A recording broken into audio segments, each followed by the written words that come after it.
You must understand man. My goodness, my God. Lord, help me say this the right way. You must understand man. Man in all his dimensions. You will be a loser in life if you do not understand men.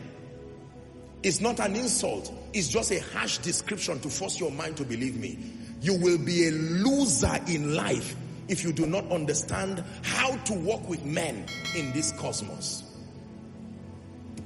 There is a spiritual component to men. There is a psychological component to men. There is a sociological component to men. There are things, if you do not know about men, you will be angry for the rest of your life. There are things, if you do not know about men, you will keep recycling scenarios of pain and disappointment and heartbreaks. You must know men. Your prosperity comes from God through the hands of men. And if you don't know how to receive it, every attack you will ever experience in your life will have to be routed through man. Don't ignore men. Are we together? If you do not understand man as the zenith of God's creation, please look at me. You know, I was meditating earlier on what I was going to share, and when I came to this point, I started laughing by myself. I took a deep breath and I said, my God, how many people, for instance, just an example, if I ask you, what business do you do? You will answer this way: I do oil and gas. Am I right on that? Or I have a shop, I have a mall. Do you know that economically speaking, you are right? But from a standpoint of higher spiritual wisdom, you are wrong.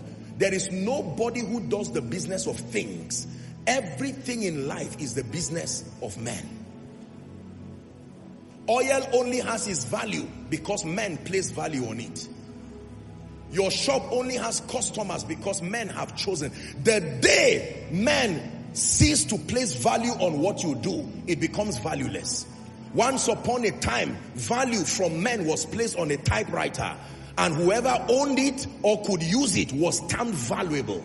But because men refused to place value, they graduated their value to something else. Today, typewriter looks like a monument. Don't just say, I am valuable. I hope men have a demand for the value you have. The entire business of everything, including salvation, is the business of men. Do not ignore men. You will fail, woefully so. Are we together?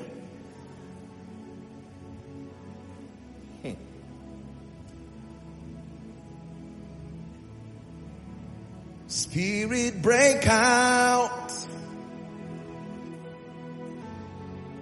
Break our walls down. That's what God is doing already. Deconstructing negative beliefs. Bringing you to a point where some of you, especially those who were not here when I taught this, God is showing you your life in a mirror, and you are seeing very clearly, if I continue this way, trouble is waiting for me. It's not about prophesying negative. This immediately will bring you to a point where you take the position of a student and you realize that I have to be serious. If I am not serious, what my father cried about, I'm about to cry about. What my mother cried about, I'm about to cry about. You must understand man. The Bible says, what is man that thou art mindful of?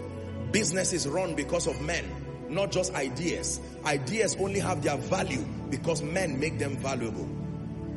If men reject those ideas, they become obsolete. Nonsense will have meaning when men accord it value. Are we together? Wisdom can be called foolishness if men reject it. Everything revolves around the economy of men. If you know this, you will be wealthy. If you know this, you will be great. It was the business of men that brought Jesus to the earth, restoring all things and restoring creation, but ultimately restoring man. Men were so important that even in their degenerated state, God still chose to work on them and bring them back. Don't ignore men. You will pay a very dear price. It is in the multitude of men, the Bible says, that a king's honor lies.